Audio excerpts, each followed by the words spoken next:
ਹੁਣ software properly run ਹੋਣ ਤੋਂ ਬਾਅਦ ਆਪਾਂ ਨੇ ਦੇਖਣਾ ਹੈ ਕਿ ਇਸ ਵਿੱਚ ਡਾਟਾ ਐਂਟਰੀ ਕਿਸ ਤਰ੍ਹਾਂ ਕੀਤੀ ਜਾਣੀ ਹੈ। ਤਾਂ ਡਾਟਾ ਐਂਟਰੀ ਲਈ ਆਪਾਂ ਨੇ ਇੱਥੋਂ ਮੈਨੂ ਦੇ ਵਿੱਚੋਂ ਟ੍ਰਾਂਜੈਕਸ਼ਨ ਮੈਨੂ ਤੇ ਕਲਿੱਕ ਕਰਨਾ ਹੈ। ਉਸ ਤੇ ਸਬ ਮੈਨਿਊਜ਼ ਖੁੱਲਣਗੇ। ਪਹਿਲੀ ਹੀ ਆਪਸ਼ਨ ਸਿਲੈਕਟ ਕਰਨੀ ਹੈ polling personal data entry and editing. ਇਸ ਤੇ ਕਲਿੱਕ ਕਰਕੇ ਆਪਣੇ ਕੋਲ ਇੱਕ ਵਿੰਡੋ ਖੁੱਲੂਗੀ ਇਸ ਤਰ੍ਹਾਂ ਦੀ। ਇੱਥੇ ਐਡ ਤੇ ਕਲਿੱਕ ਕਰਨਾ ਹੈ ਤੇ ਇਹਦੇ ਵਿੱਚ ਆਪਾਂ ਨੂੰ ਜਿਹੜਾ ਆਪਾਂ ਨੇ ਡਿਪਾਰਟਮੈਂਟ ਸਿਲੈਕਟ ਕੀਤਾ ਸੀ, ਜਿਵੇਂ ਐਜੂਕੇਸ਼ਨ ਸੈਕੰਡਰੀ, ਤਾਂ ਉਹੀ ਇੱਥੇ ਸ਼ੋ ਹੋਊਗਾ ਤੇ ਉਸਦੇ ਜਿਹੜੇ 4 ਸਕੂਲ ਆਪਾਂ ਨੇ ਸਿਲੈਕਟ ਕੀਤੇ ਸੀ, ਜਿਵੇਂ ਆਫਿਸ ਨੇਮ ਦੇ ਅੰਡਰ ਆਉਣਗੇ ਉਹ ਆ 4 ਸਕੂਲ। ਇਹਨਾਂ ਚੋਂ ਕੋਈ ਵੀ ਇੱਕ ਸਿਲੈਕਟ ਕਰਕੇ ਫਿਰ ਆਪਾਂ EMPLOYEE ਦਾ ਡਾਟਾ ਭਰ ਸਕਦੇ ਹਾਂ।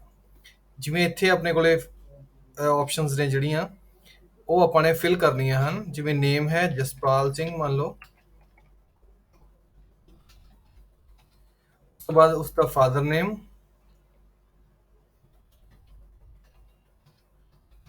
ਉਸ ਤੋਂ ਬਾਅਦ ਉਸਦਾ ਡੈਜ਼ਿਗਨੇਸ਼ਨ, ਯਾਨੀ ਉੱਥੇ ਕਿਸ ਚੀਜ਼ ਦੀ ਜੌਬ ਕਰ ਰਿਹਾ ਹੈ, EMPLOYEE ਦੀ ਦਾ ਡੈਜ਼ਿਗਨੇਸ਼ਨ,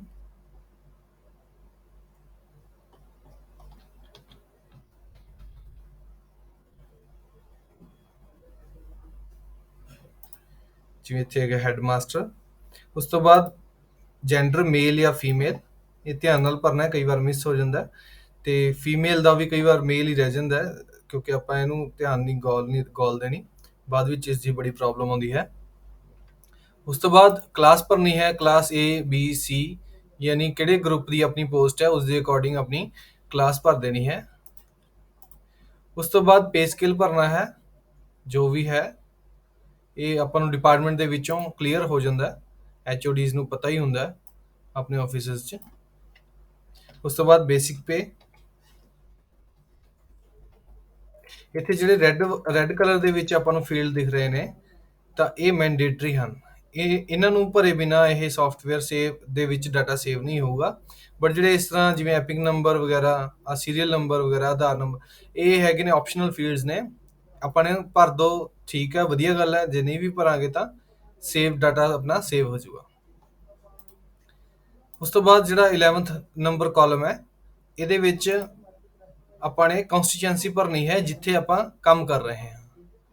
ਇਹਦੇ ਵਿੱਚ ਮੰਨ ਲਓ ਕੋਈ ਮਹਿਲ ਕਲਾਂ ਜੌਬ ਕਰਦਾ ਹੈ ਤਾਂ ਉੱਥੇ ਮਹਿਲ ਕਲਾਂ ਭਰੂਗਾ। ਉਸ ਤੋਂ ਬਾਅਦ ਹੋਮ ਰੈਜ਼ੀਡੈਂਸ, ਮਤਲਬ ਕਿੱਥੇ ਰਿਜ਼ਾਈਡ ਕਰ ਰਿਹਾ, ਰਹਿ ਰਿਹਾ ਬੰਦਾ, ਉਸ ਦਾ ਐਡਰੈਸ ਭਰਨਾ ਹੈ, ਕੁਝ ਵੀ ਜੋ ਵੀ ਐਡਰੈਸ ਹੋਊਗਾ। ਉਸ ਤੋਂ ਬਾਅਦ ਰੈਜ਼ੀਡੈਂਸ ਅਸੈਂਬਲੀ ਸੈਗਮੈਂਟ, ਯਾਨੀ ਕਿਹੜੀ ਕੰਸਟੀਚੁਐਂਸੀ ਦੇ ਵਿੱਚ ਇਸ ਟਾਈਮ ਉਹਦੀ ਰਿਹਾਇਸ਼ ਹੈ ਉਹ ਭਰਨੀ ਹੈ। ਮੰਨ ਲਓ ਭਦੌੜ ਦੇ ਵਿੱਚ ਰਹਿੰਦਾ ਹੈ। ਤੇ 14ਵੀਂ ਆਪਸ਼ਨ ਜਿਹੜੀ ਹੈ ਉਹ ਹੈ ਕਿ ਪਹਿਲਾਂ ਕੋਈ ਡਿਊਟੀ ਕਰ ਚੁੱਕਿਆ ਹੈ ਕਿ ਨਹੀਂ, ਜਿਵੇਂ ਕਿ ਕੋਈ ਪਹਿਲਾਂ ਪੀਓ ਦੀ ਡਿਊਟੀ ਕਰ ਚੁੱਕਿਆ ਤਾਂ ਪੀਓ ਭਰੇਗਾ। ਤੇ ਉਸ ਤੋਂ ਬਾਅਦ ਨੇਟਿਵ ਅਸੈਂਬਲੀ ਯਾਨੀ ਕਿਸ ਜਗ੍ਹਾ ਤੇ ਉਸਦੀ ਇਸ ਟਾਈਮ ਵੋਟ ਬਣੀ ਹੋਈ ਹੈ ਤਾਂ ਉਹ ਉਸਦੀ ਨੇਟਿਵ ਅਸੈਂਬਲੀ ਹੋਊਗੀ ਤੇ ਇੱਥੋਂ ਉਹ ਭਰ ਦੇਣੀ ਹੈ। ਮੰਨ ਲਓ ਭਦੌੜ ਹੀ ਹੈ।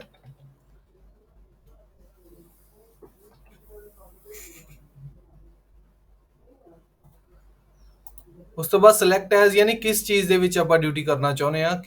ਇਹ ਅਸਲ ਦੇ ਵਿੱਚ ਜੇ ਇੱਥੋਂ ਆਪਾਂ PRO, APRO ਜਾਂ PO ਜੋ ਵੀ ਆਪਾਂ ਸਿਲੈਕਟ ਕਰਾਂਗੇ, ਇਸ ਦਾ ਮਤਲਬ ਇਹ ਨਹੀਂ ਕਿ ਉਸ ਨੂੰ ਉਹੀ ਲਗਾਇਆ ਜਾਊਗਾ ਪੋਲਿੰਗ ਪਾਰਟੀ ਦੇ ਵਿੱਚ, ਕਿ ਕਿਸੇ ਨੇ ਮੰਨ ਲਓ PRO ਸਿਲੈਕਟ ਕੀਤਾ ਜਾਂ PO ਸਿਲੈਕਟ ਕੀਤਾ ਤਾਂ ਜ਼ਰੂਰੀ ਨਹੀਂ ਕਿ ਉਹਨੂੰ PO ਹੀ ਲਗਾਇਆ ਜਾਵੇਗਾ।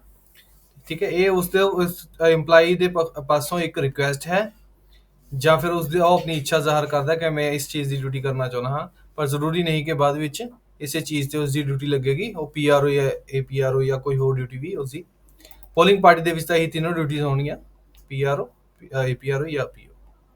ਉਸ ਤੋਂ ਬਾਅਦ ਐਪਿਕ ਨੰਬਰ ਜੋ ਵੀ ਹੋਊਗਾ ਇਹਨੂੰ ਤੁਸੀਂ ਛੱਡ ਵੀ ਸਕਦੇ ਹੋ, ਬਟ ਵਧੀਆ ਗੱਲ ਇਹੀ ਹੋਊਗੀ ਕਿ ਜੇ ਤੁਸੀਂ ਡਾਟਾ ਭਰੋਗੇ ਤਾਂ ਸਾਡੇ ਲਈ ਇਹਦੀ ਪ੍ਰੋਸੈਸਿੰਗ ਕਰਨੀ ਆਸਾਨ ਹੋਊਗੀ। ਅੱਗੇ ਆਪਾਂ ਨੂੰ ਆਸਾਨੀ ਤੁਹਾਨੂੰ ਵੀ ਹੋਣੀ ਹੈ ਤੇ ਆਪਾਂ ਨੂੰ ਵੀ ਆਸਾਨੀ ਰਹੂਗੀ। ਇਹ ਡਾਟਾ ਆਪਸ਼ਨਲ ਨੇ, ਤੁਸੀਂ ਜੋ ਵੀ ਹੈ ਇੱਥੇ ਤੁਹਾਡੀਆਂ ਵੈਲਿਊਜ਼ ਭਰ ਸਕਦੇ ਹੋ। ਇਸ ਤੋਂ ਬਾਅਦ ਡੇਟ ਆਫ ਬਰਥ ਦੇ ਵਿੱਚ ਪ੍ਰੋਪਰ ਇੱਥੇ ਕੈਲੰਡਰ ਖੁੱਲ ਜਾਣਾ ਹੈ ਜਿਹਦੇ ਵਿੱਚ ਆਪਾਂ date of birth proper select ਕਰ ਸਕਦੇ ਹਾਂ। ਮੰਨ ਲਓ ਕਿਸੇ ਦਾ 87 ਦਾ ਹੈ, 84 ਦਾ ਹੈ, ਜੋ ਵੀ ਹੈ ਇੱਥੇ ਵੈਲਿਊ ਆਪਣੀ ਭਰੀ ਜਾਣੀ ਹੈ। ਇਸੇ ਤਰੀਕੇ ਨਾਲ ਡੇਟ ਆਫ ਰਿਟਾਇਰਮੈਂਟ ਦੀ ਆਪਾਂ ਵੈਲਿਊ ਭਰ ਸਕਦੇ ਹਾਂ, ਜੋ ਵੀ ਹੈ ਉਸ ਦੀ ਵੈਲਿਊ। ਉਸ ਤੋਂ ਬਾਅਦ ਮੋਬਾਈਲ ਨੰਬਰ, ਉਸ ਤੋਂ ਬਾਅਦ ਈਮੇਲ ਆਈਡੀ,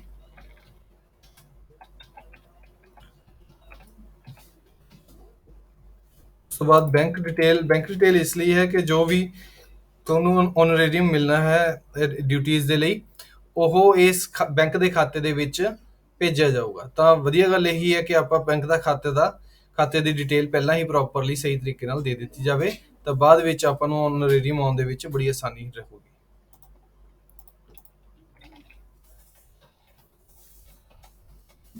ਉਸ ਤੋਂ ਬਾਅਦ ਵੀਡੀਓ ਕੋਡ ਆਪਣੇ ਹੈੱਡ ਕੋਲੇ, ਤੁਸੀਂ ਆਪਣੇ ਹੈੱਡ ਆਫਿਸ ਦੇ ਹੈੱਡ ਤੋਂ ਲੈ ਸਕਦੇ ਹੋ। HRMS ਕੋਡ, ਇਹ ਹਰ EMPLOYEE ਕੋਲੇ ਇੱਕ ਕੋਡ ਹੁੰਦਾ। IFMS ਪੇਈ ਕੋਡ, ਇਹ ਵੀ ਤੁਹਾਡੇ ਆਫਿਸ ਦੇ ਵਿੱਚੋਂ ਤੁਹਾਨੂੰ ਮਿਲ ਜੂਗਾ। ਉਸ ਤੋਂ ਬਾਅਦ ਹੈਂਡੀਕੈਪ ਜਾਂ ਔਨ ਲੌਂਗ ਲੀਵ, ਇਹਦੇ ਵਿੱਚ ਇਹ ਇੰਪੋਰਟੈਂਟ ਫੀਲਡਸ ਨੇ, ਇਹਨਾਂ ਚੋਂ ਇੱਕ ਆਪਾਂ ਨੂੰ ਕੋਈ ਵੀ ਸਿਲੈਕਟ ਕਰ ਸਕਦੇ ਹੋ ਤੁਸੀਂ, ਜੇ ਕੋਈ ਬੰਦਾ ਹੈਂਡੀਕੈਪਡ ਹੈ ਜਾਂ ਫਿਰ ਲੌਂਗ ਲੀਵ ਤੇ ਹੈ। ਲੌਂਗ ਲੀਵ ਦਾ ਮਤਲਬ ਇਹ ਹੋ ਸਕਦਾ ਕੋਈ ਮੈਟਰਨਿਟੀ ਲੀਵ ਹੈ ਜਿਵੇਂ ਲੇਡੀ ਦੀ ਕਿਸੇ ਦੀ, ਜਾਂ ਫਿਰ ਕੋਈ ਫੋਰਨ ਲੰਬੀ ਛੁੱਟੀ ਤੇ ਗਿਆ ਹੋਇਆ, ਫੋਰਨ ਗਿਆ ਹੋਇਆ, ਤਾਂ ਉਹਦੀ ਵੀ ਲੌਂਗ ਲੀਵ ਦੇ ਵਿੱਚ ਤੁਸੀਂ ਕਲਿੱਕ ਕਰੋਗੇ। ਵੈਸੇ ਤਾਂ ਉਹਦੀ ਡਿਊਟੀ ਨਹੀਂ ਲੱਗ ਸਕੂਗੀ, ਬਟ ਉਹਦਾ ਡਾਟਾ ਛੱਡਣਾ ਨਹੀਂ, ਨਾ ਹੀ ਹੈਂਡੀਕੈਪ ਦਾ ਡਾਟਾ ਛੱਡਣਾ ਹੈ ਤੁਸੀਂ, ਤੇ ਨਾ ਹੀ ਲੌਂਗ ਲੀਵ ਵਾਲੇ ਬੰਦੇ ਦਾ EMPLOYEE ਦਾ ਡਾਟਾ ਛੱਡਣਾ ਹੈ। ਬਟ ਨਾਲ ਹੀ ਜਿਵੇਂ ਹੁਣ ਲੌਂਗ ਲੀਵ ਤੁਸੀਂ ਸਿਲੈਕਟ ਕਰਦੇ ਹੋ, ਤਾਂ ਰਿਮਾਰਕਸ ਦੇ ਵਿੱਚ ਉਸਦਾ ਭਰ ਦੇਣਾ ਹੈ ਕਿ ਇਹ ਮੈਟਰਨਿਟੀ ਲੀਵ ਹੈ, ਇਹ ਲੇਡੀ ਮੈਟਰਨਿਟੀ ਲੀਵ ਤੇ ਗਈ ਹੋਈ ਹੈ। ਉਸ ਤੋਂ ਬਾਅਦ ਇੱਕ ਆਪਸ਼ਨ ਆ ਜਾਂਦੀ ਹੈ EMPLOYEE ਟਾਈਪ, ਰੈਗੂਲਰ, ਕੰਟਰੈਕਟ, ਐਡਹੌਕ, ਜੋ ਵੀ ਉਸਦੀ ਕੈਟੇਗਰੀ ਹੈ, EMPLOYEE ਨੂੰ ਪਤਾ ਹੀ ਹੁੰਦੀ ਹੈ ਉਹ। ਉਸ ਤੋਂ ਬਾਅਦ ਆਪਾਂ ਨੇ ਫੋਟੋ ਅਪਲੋਡ ਕਰਨੀ ਹੈ। ਫੋਟੋ ਅਪਲੋਡ ਤੇ ਕਲਿੱਕ ਕਰਨਾ ਹੈ, ਅਪਲੋਡ ਫੋਟੋਗ੍ਰਾਫ।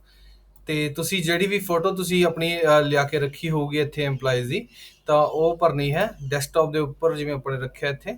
ਤਾਂ ਪਿਕ ਸਿਲੈਕਟ ਕਰ ਲੈਣੀ ਹੈ।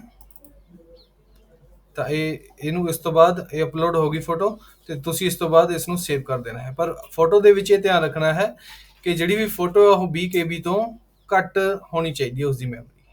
ਤਾਂ ਪਹਿਲਾਂ ਹੀ ਉਸਦੀ ਸੈਟਿੰਗ ਕਰ ਲਿੱਤੀ ਜਾਵੇ।